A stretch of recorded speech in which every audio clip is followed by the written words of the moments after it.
সরকার যদি ইসলাম এবং দেশের বিপক্ষে অবস্থান গ্রহণ করে তাহলে ঘাড় কিভাবে মটকায় দিতে হয় আমরা মন্ত্রীর কাছ থেকে সেই ভাষা শিখেছি।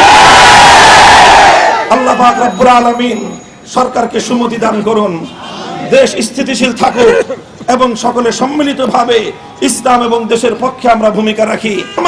প্রতিটি ক্ষেত্রে আপনাদের বিরুদ্ধে অবস্থান নিতে বাধ্য হবে। নির্বাচনের সময় আপনাদেরকে রুখে দেওয়ার জন্য মাঠে নামতে আমরা বাধ্য হব। কাজেই আমাদের আগামী দিনের ভূমিকা কি হবে সেটা আপনাদের ভূমিকার উপর নির্ভরশীল। আজ আমরা আর বেশি কিছু বলছি না।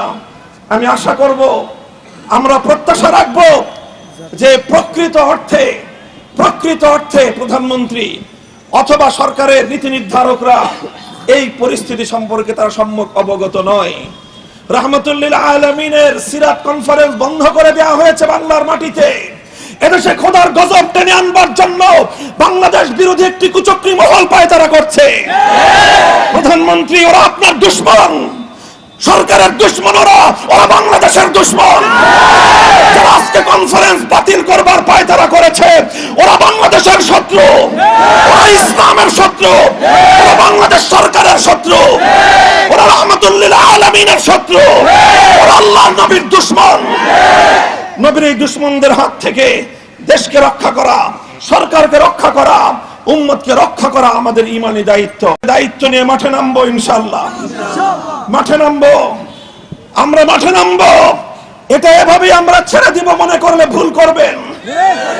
হেফাজতে ইসলামের আপনাদের প্রেসক্রিপশন অনুযায়ী কমিটি হয় নাই, আপনারা অভিমান করেন, আপনারা রাগ করেন না। আপনারা কি মনে করেছেন হেফাজতে ইসলামের অবস্থান পরিষ্কার? হেফাজতে ইসলাম এটা যেরকম সরকার বিরোধী সংগঠন নয়, হেফাজতে ইসলাম সরকার দলীয় কোনো অঙ্গ সংগঠন নয়। আপনাদের বোঝা উচিত হেফাজতে ইসলাম আপনাদের প্রেসক্রিপশন অনুযায়ী চলবে না। হেফাজত এদেশের উলামায়ে কেরামের ম্যান্ডেট অনুযায়ী চলবে। হেফাজত ইসলামের পক্ষে ভূমিকা রাখবে, হেফাজত বাংলাদেশের পক্ষে ভূমিকা রাখবে।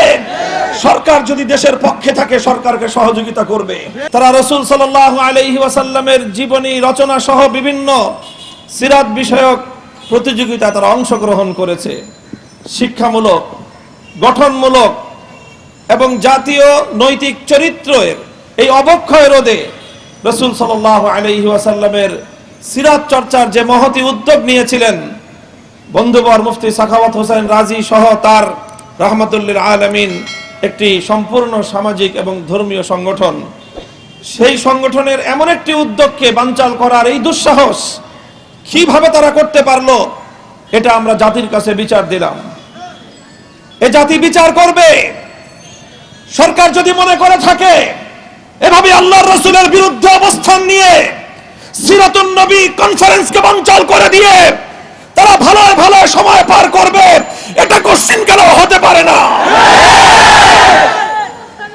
আল্লামা জুনায়েদ বাবুনগরী হাফিজাহুল্লাহ তাআলা, তিনি হেফাজতে ইসলাম বাংলাদেশের আমির, তিনি এদেশের বর্তমান উলামায়ে কেরামের সর্বজন বিদিত কায়েদে মিল্লাত, তিনি হাটহাজারী মাদ্রাসার শাইখুল হাদিস, গোটা বাংলাদেশের আলেম সমাজের মাথার মুকুট।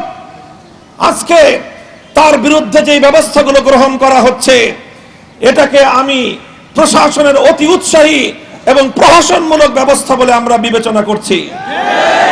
আমরা ধৈর্য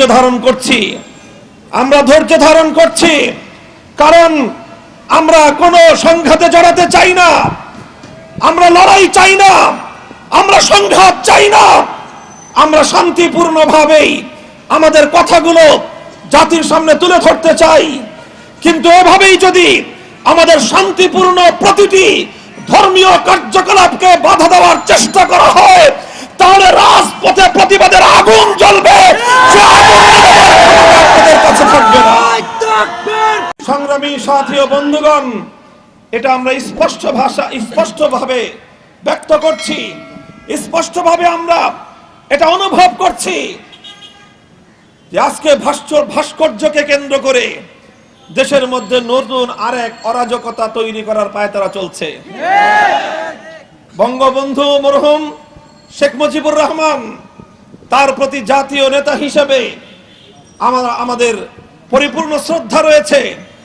আমরা চাই না একজন মরহুম, একজন মৃত মুসলমান তাকে নিয়ে এমন কোন কার্যকলাপ পরিচালনা করা হোক যে কার্যকলাপের কারণে কবরের মধ্যে বঙ্গবন্ধুকে আল্লাহর পক্ষ থেকে কোনো আযাবের সম্মুখীন হতে হয়।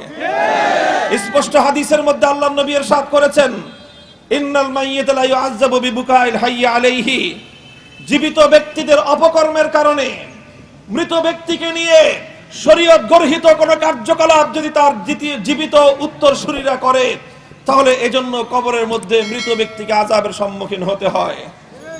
আজকে যখন ধর্মপ্রাণ মুসলমানেরা ভাস্কর্য মূর্তি সংস্কৃতির বিরুদ্ধে কথা বলছেন, তখন এক শ্রেণীর মানুষ এটাকে বঙ্গবন্ধুর বিরুদ্ধাচরণ বলে আখ্যায়িত করবার চেষ্টা করছে।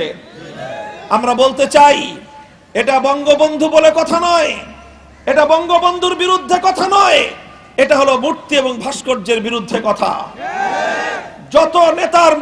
যত নেতার ভাস্কর্য রয়েছে, আমাদের দাবি হলো মুসলমানদের এই দেশ থেকে, জাতীয় পর্যায় থেকে অন্তত সকল মুসলিম নেতাদের ভাস্কর্যকে অপসারণ করেন। প্রতিমা থাকবে হিন্দুদের মন্দিরে, প্রতিমা মুসলমানদের দেশে জাতীয়ভাবে স্থাপিত হতে পারে না। সেই মূর্তি প্রেসিডেন্ট জিয়াউর রহমানের হোক, সেই মূর্তি জারি হোক না কেন, ইসলাম এবং মুসলমানরা মূর্তি সংস্কৃতিকে মেনে নিতে পারে না। আমরা জানি রাহমাতুল লিল আলামিন সাল্লাল্লাহু আলাইহি ওয়াসাল্লাম পবিত্র বাইতুল্লাহ শরীফে রক্ষিত সকল মূর্তিগুলোকে তিনি ভেঙে চূর্ণ করে দিয়েছিলেন। ইতিহাস বলে, সহিহ বুখারীর হাদিস বলে যে সেই মূর্তিগুলোর মধ্যে আল্লাহর রাসূলের পূর্বপুরুষ হযরত ইব্রাহিম আলাইহিস সালাতু ওয়াস সালামেরও মূর্তি সেখানে সংরক্ষণ করা হয়েছিল। ইব্রাহিম আলাইহিস সালামের মূর্তি তৈরি করেছিল মক্কার সেই দুরাচার গোষ্ঠী। আল্লাহর রাসূল সাল্লাল্লাহু আলাইহি ওয়াসাল্লাম যখন অন্য সকল মূর্তিগুলোকে ভেঙে চূর্ণ করেছিলেন, আল্লাহর রাসূল সাল্লাল্লাহু আলাইহি ওয়াসাল্লাম ইব্রাহিম আলাইহিস সালামের মূর্তি ভাঙার সময় বলেছিলেন, কাতালাহুমুল্লাহ, আল্লাহ পাক ইব্রাহিম আলাইহিস সালামের নামে যারা মূর্তি তৈরি করে ইব্রাহিম আলাইহিস সালামের হৃদয়ে আঘাত করেছিল, আল্লাহ পাক ওদেরকে বিনাশ করুন বলে আল্লাহ নবী ইব্রাহিম আলাইহিস সালামের মূর্তিকে ভেঙে চূর্ণ বিচূর্ণ করে দিয়েছিলেন।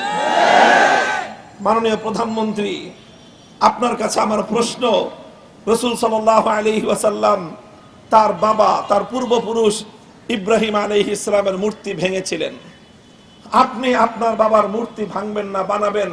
আপনি আল্লাহর রাসূল সাল্লাল্লাহু আলাইহি ওয়াসাল্লামের উম্মত, আল্লাহর রাসূলের অনুসারী, না আপনি সেই সকল মক্কার কাফেরদের অনুসারী যারা ইব্রাহিম আলাইহিস সালামের মূর্তি বানিয়েছিল? জাতির সামনে স্পষ্ট বক্তব্য উপস্থাপন করুন। আমরা মনে করছেন আমরা দেশের বিরুদ্ধে বিদ্রোহ করব, আমরা প্রশাসনের সঙ্গে যুদ্ধে নামব?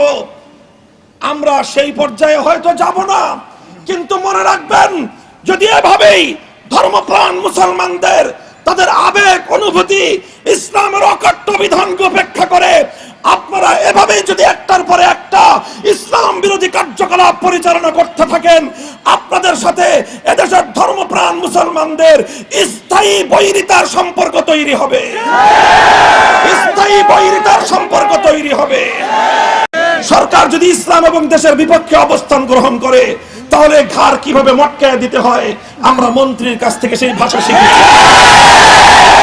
আল্লাহ পাক রব্বুল আলামিন সরকারকে সুমতি দান করুন, দেশ স্থিতিশীল থাকুক এবং সকলে সম্মিলিতভাবে ইসলাম এবং দেশের পক্ষে আমরা ভূমিকা রাখি। আমরা জানতে পেরেছি প্রধানমন্ত্রী জাতির উদ্দেশ্যে বক্তব্য দিবেন, আমরা সেই বক্তব্যের জন্য অধীর আগ্রহ অপেক্ষা করছি। সেখান থেকে আমরা ঘোষণা শুনতে চাই, নবীর সিরাত অনুষ্ঠানের আর কোন আয়োজনকে প্রতিবদ্ধতা সৃষ্টি করা হবে না। কোরআনের কোন মাহফিলের উপর 144 ধারা জারি করা হবে না।